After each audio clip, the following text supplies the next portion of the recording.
और कोई कहते हैं कि सार क्या है, तो इसका उल्लेख और उसका निचोड़ संत ही तो बताए। सदगुरु कबीर ने कहा है, सार सार को गही रहे, सार सार को गही रहे, थोथा दिए उड़ाए।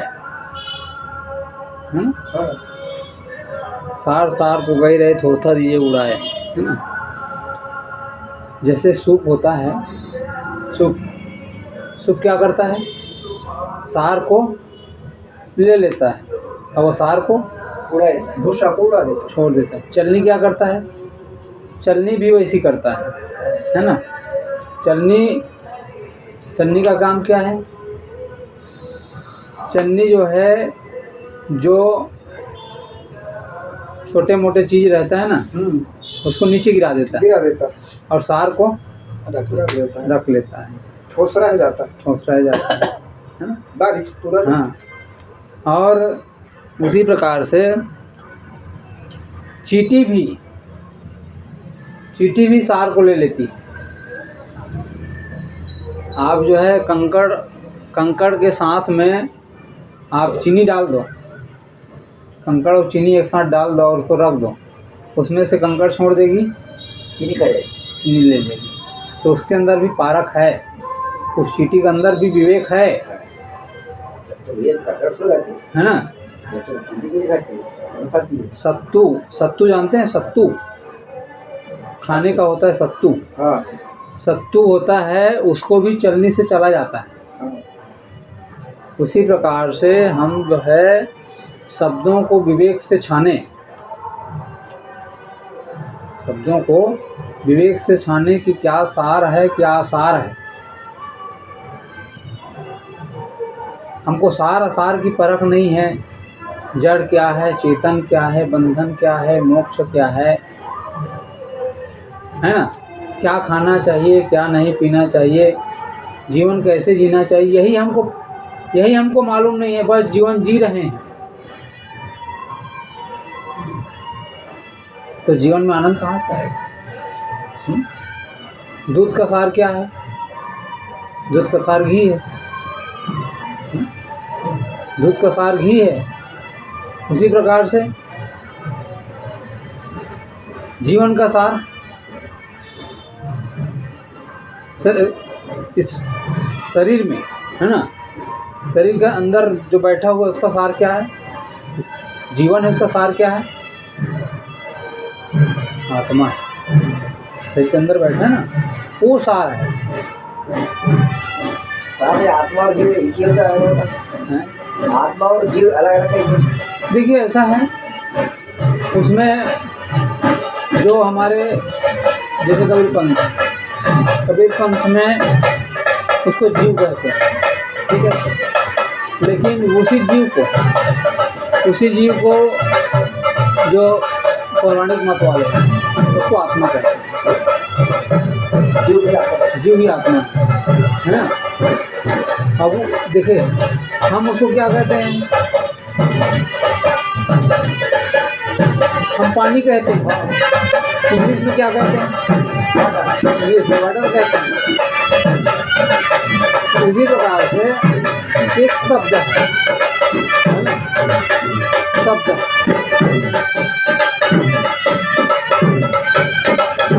जीवन का सार,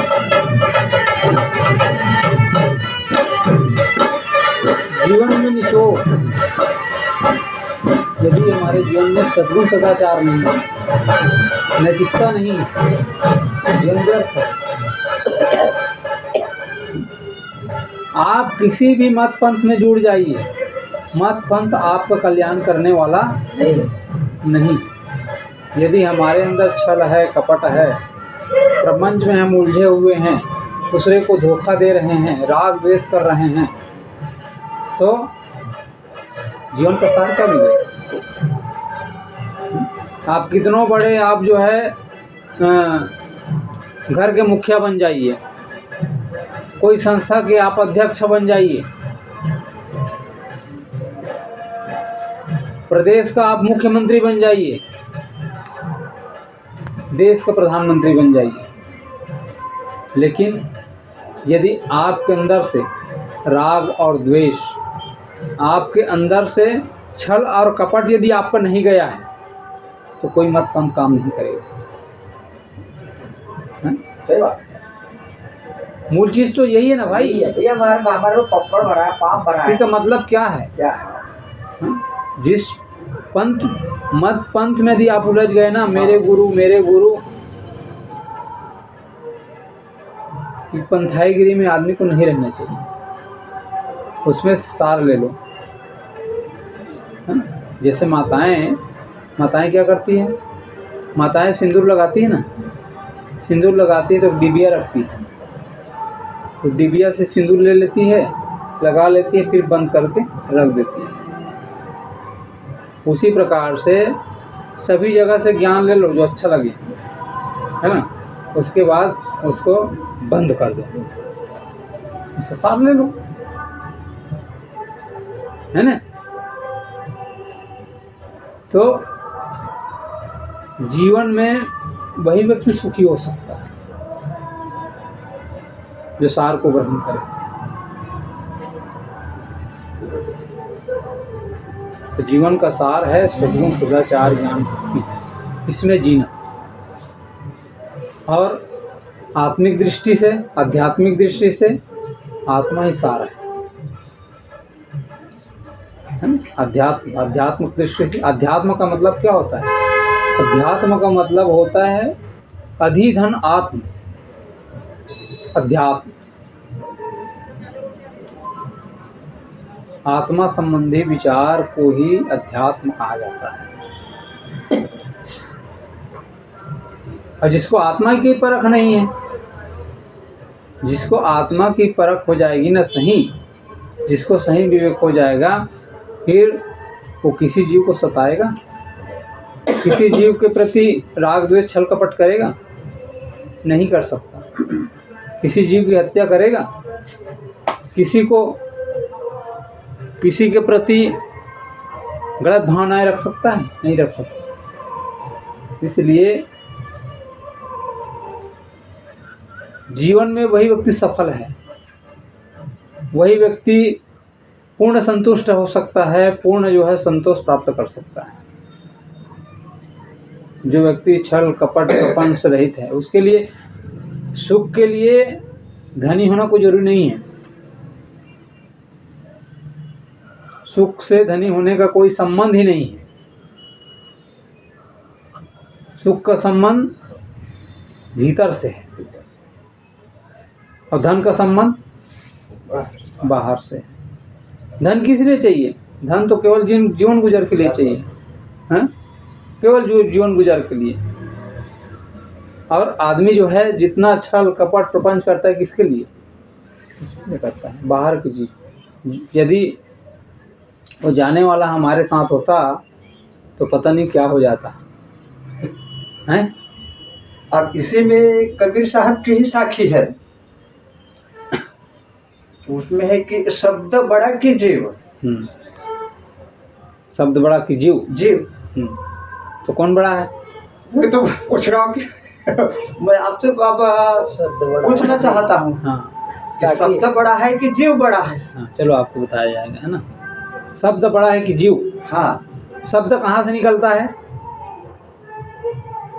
शब्द तो अपने अंदर से निकलता है। शब्द का उद्गम कहाँ से है?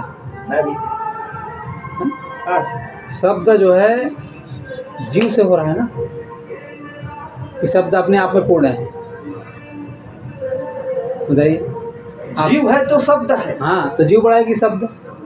तो वो तो पूछना चाहते हैं हम कि जीव बड़ा है कि शब्द है। वही तो आपको बता रहा हूँ ना जी। मैंने आपको प्रश्न किया, है ना, कि जो शब्द निकल रहा है ना, हाँ, शब्द निकल रहा है, वो किसकी सत्ता से निकल रहा है? जीव की सत्ता से, है ना। तो जीव सत्ता दे रहा है, तभी तो शब्द निकल रहा है। हाँ। हैं? तो शब्द बड़ा है कि जीव?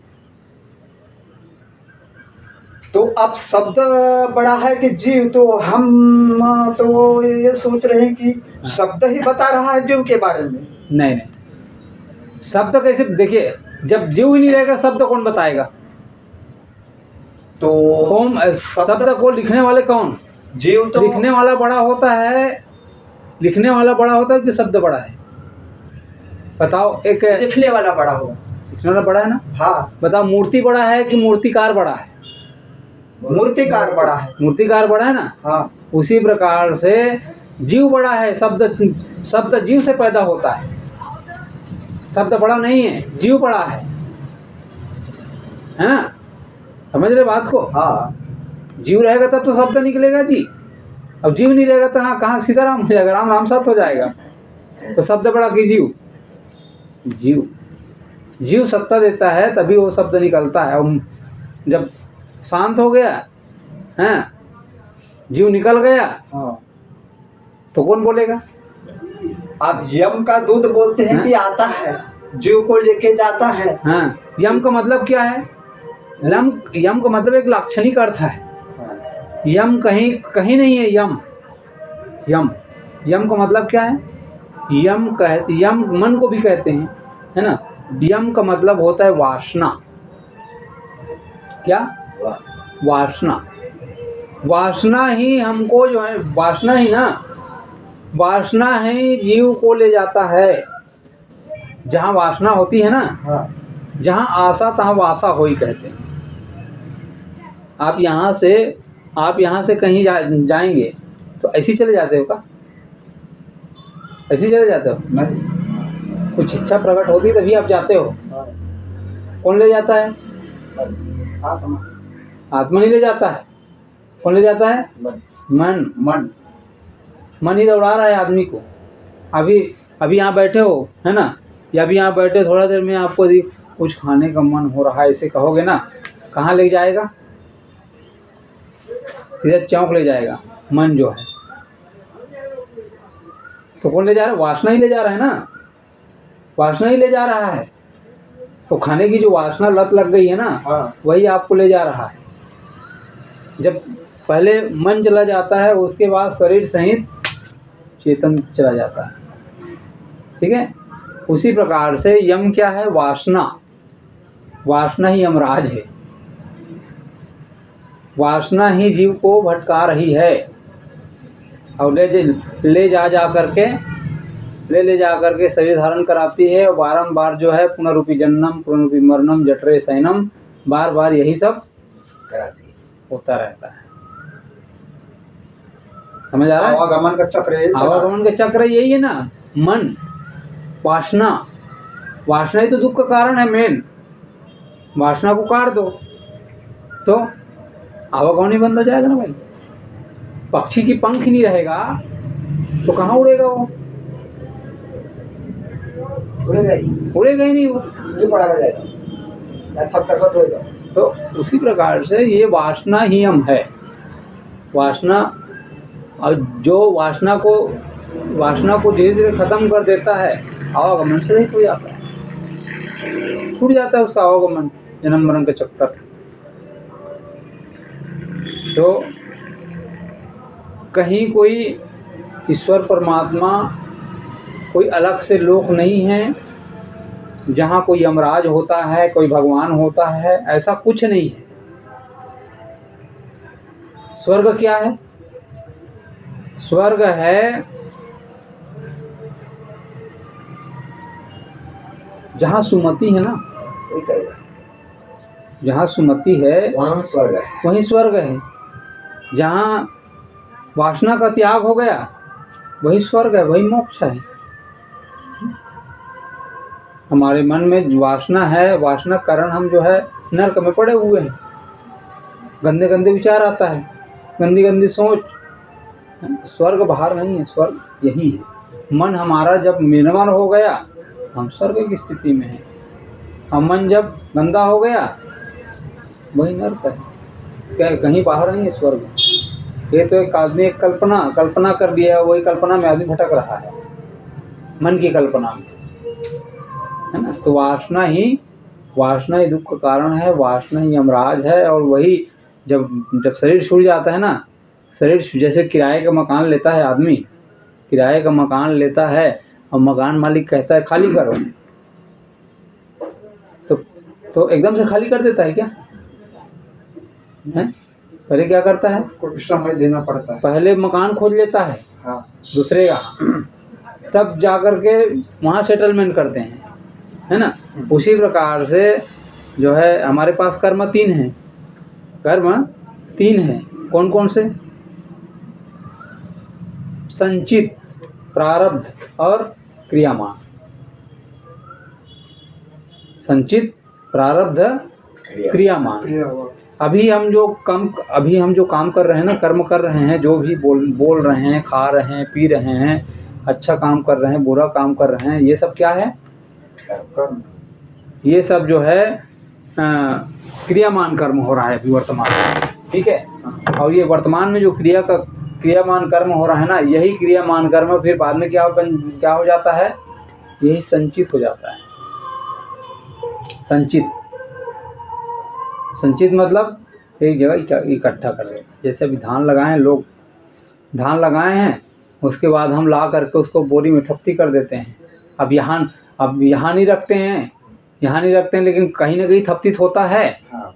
हैं? मिल में दोगे तो मिल में थपती हो जाएगा एक जगह, हैं? लेकिन और वही चावल को खाते हैं बाद में, धीरे धीरे करके, हैं? तो जो धीरे धीरे खाते हैं ना, धीरे धीरे उसमें से निकाल खाते हैं, वही प्रारब्ध है जो कि पहले किया है, जो कि पहले से किया है, वही तुमको मिल रहा है। जो करोगे वही तो मिलेगा, हैं? पात्र में पानी रखे हो तो दूध तो नहीं निकलेगा, जो डाले वही निकलेगा, हैं? उसी प्रकार से जो हम कर्म किए ना, वही हमको उलट करके मिलता है। यहाँ से इस दीवार में हम जो है एक काला गेंद डालें, काला बॉल गेंद जब डालेंगे, बाल दीवार में टकराएंगे, तो वहाँ से सफ़ेद गेंद आएगा क्या? नहीं आएगा। जो डाले वही आएगा। उसी प्रकार से जो हमने कर्म किया है वही चीज़ हमको रिटर्न में मिलेगी, कोई दूसरा चीज़ तो मिलेगा नहीं। तो यम का मतलब होता है वासना। वासना ही ले जा करके पटक देती है, जैसा किया है उसमें ऐड हो गया ना पूरा। फिर ये जीव स्थिर कहाँ हुआ जी? कैसे? या आत्मा निकल गया अपने शरीर से, चला गया, तो अब ये जाकर के स्थिर कहाँ हुआ? उसको आना नहीं, आवागमन के चक्र से वो तो मुक्त हो गया। मुक्त कैसे हो जाएगा? मुक्त कहाँ हुआ? मन उसको ले गया ना। हाँ, वासना ले गई। कहाँ ले गई? कहाँ ले गए वही तो पूछ रहे हैं कि ले कहाँ गई? अब उसको कहाँ? वो आवागमन के चक्र जैसा ये बताओ। कर्म अनुसार पुनः जन्म लेना पड़ेगा। हाँ। अब जन्म नहीं लेना है उसको। जन्म कैसे नहीं लेगा? जन्म लेगा ही जब तुमने कर्म कर चुका है ना, कर्म कर लिया तो तुमको लेना ही पड़ेगा। कहाँ बचोगे? बच नहीं सकते, काल के चक्र से बच नहीं सकते, है ना। फिर वहीं दाग ले जाके पटक देगा। सीधा कहाँ जाता है? जो कर्म से जीव है वो जाता कहाँ है? यहाँ से शरीर छूटा है ना, यहाँ से शरीर छूटा, सीधा जो है, जो पुरुष है ना, कोई भी योनि का, कोई भी खाने का, चाहे पक्षी है तो नर है, नर मादा होता है, हैं? तो पशु है, पशु में होता है नर मादा, सब में, हैं? जीव में है। तो उसी प्रकार से ना कहाँ जाएगा? जो पुरुष है ना, पुरुष के सीधा मस्तक पे जा करके विराजमान हो जाता है, ठीक है। और वहाँ फिर काम का कुतूहल होता है। काम समझ गए ना? वासना के माध्यम से फिर जो है वो फिर वीर्य के माध्यम से जब स्त्री पुरुष का संबंध होता है, सीधा जा करके नरक में जा कर ठेल देता है, जन्म मरण के चक्कर में।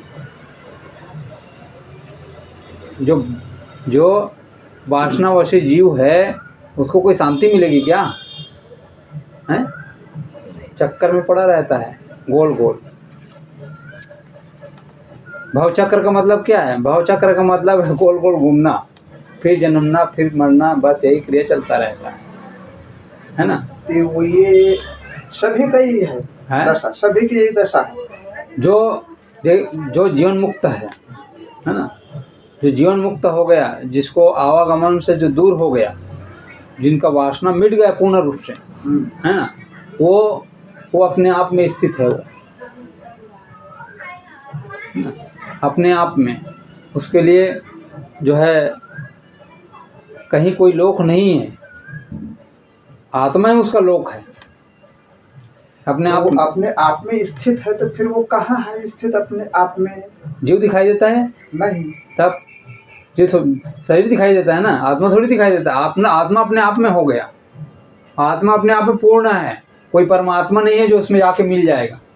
परमात्मा एक शब्द है, उसका रंग रूप होगा ना।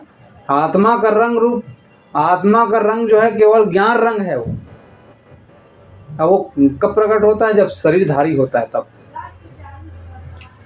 हाँ। आत्मा जैसे शरीर में अभी आत्मा विराजमान है ना, तो उसका रंग क्या है पूछोगे, है ना? तो उसका रंग क्या है? ज्ञान रंग है उसका, ज्ञान रंग। ज्ञान के माध्यम से उसको जाना जाता है।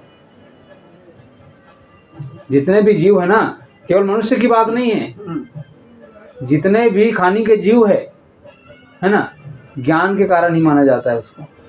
चींटी है, चींटी के सामने एक तिनका रख दो, चींटी के सामने एक तिनका रख दो, जान जाती है उसको। ज्ञान है कि नहीं उसको? और मरे के सामने आप रख दीजिए, ज्ञान है उसको? ज्ञान के माध्यम से उसको जाना जाता है। ज्ञान रंग है जीव का, ताका कर हो विवेक, ज्ञान के माध्यम से उसको जाना जाता है ना? ज्ञान रंग से ज्ञान हो गया। अब वो फिर ज्ञान रंग से अपने आप में स्थिर हो गया। फिर वो स्थिर कहाँ है? ये वो मैं बोला कि स्थिर अब है कहाँ? वो स्थिर अपने आप में है, अपने आप में। अब शरीर में तो वो तो चलो पुनः उसका जन्म नहीं हुआ। हाँ, पुनः उसका जन्म नहीं हुआ। हाँ, तो अपने इलेक्ट्रॉन पूरा कर लिया उन्होंने, जो उनको जीवन मुक्ति की जो दशा थी वो मिल गई उसको, है ना? वो तो सूक्ष्म है ना, वो दिखाई देने वाला था ही नहीं ना भाई। उसको वो तो ना तो जो है नयनम छिदन्ति शास्त्राणि, नयनम दहति पावका, न कलेद्यंत आपो मारुता, न स्वस्ति मारुता।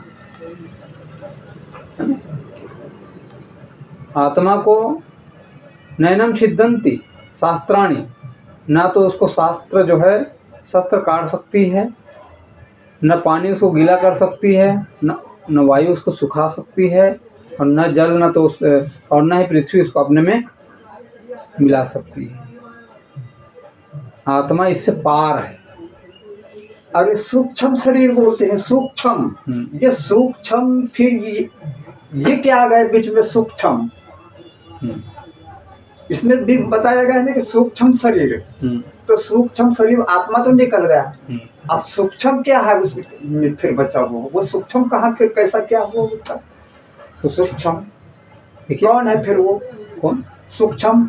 सूक्ष्म देखिए, सूक्ष्म से अति सूक्ष्म जो है आत्मा, आत्मा सूक्ष्म है। आत्मा तो सूक्ष्म है, हैं, जो दिखाई नहीं देता उसको सूक्ष्म कहते हैं। सूक्ष्म कहते हैं। हाँ, हाँ, जैसे तो, मन, हाँ, मन भी सूक्ष्म है।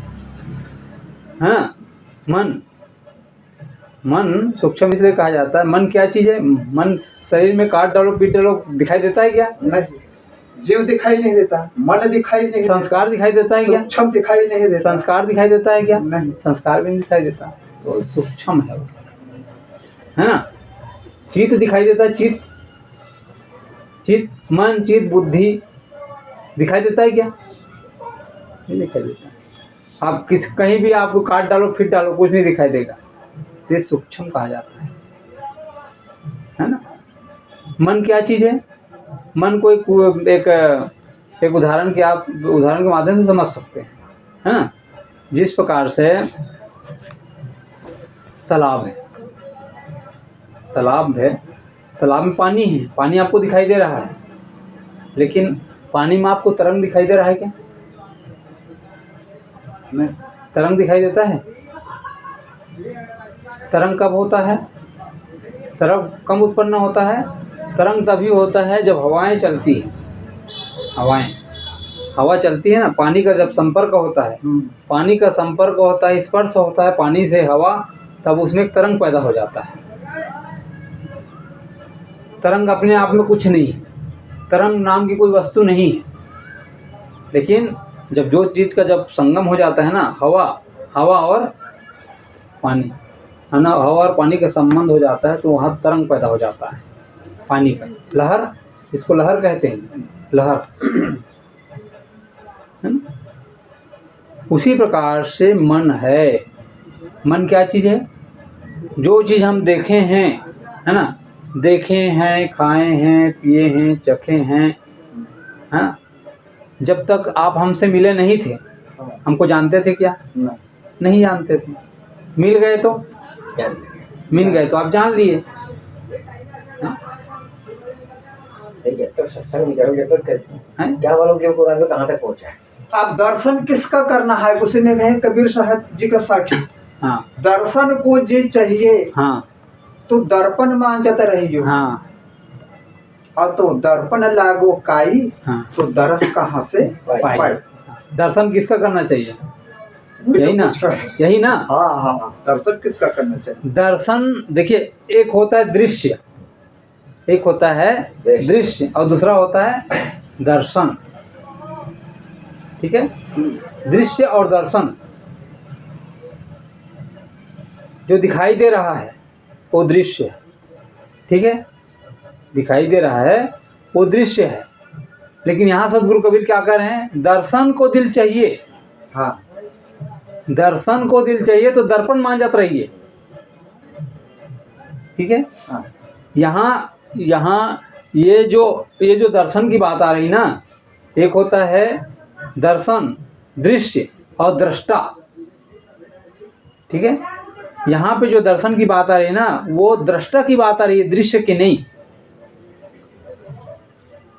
यदि दर्शन करना चाहते हैं, ये बाहर दर्शन की बात नहीं है, उसी को सदगुरु कबीर ने कहा है, घूंघट का पट खोल रे तो को क्यों मिलेंगे। अज्ञान का पर्दा जब तक नहीं खुलेगा ना, तब तक जो है पिया नहीं मिलेगा, तब तक दर्शन नहीं होगा। और वो पिया कौन है? आत्मा, है ना। जब तक जो है अज्ञान का पर्दा नहीं खुलेगा, घूंघट मतलब अज्ञान और विवेक, जब तक आदमी के अंदर ना अविवेक है ना, तब तक ज्ञान नहीं मिलता, ज्ञान नहीं जगता है। सत्संग से क्या मिलती है? सत्संग से, ज्ञान से केवल काम नहीं चलेगा। सत्संग से क्या मिलती है? सत्संग से मिलती है सद्बुद्धि। बुद्धि तो सबके पास है, अब बुद्धि का इस्तेमाल कहाँ कर रहा है? उल्टा सीधा कर रहा है।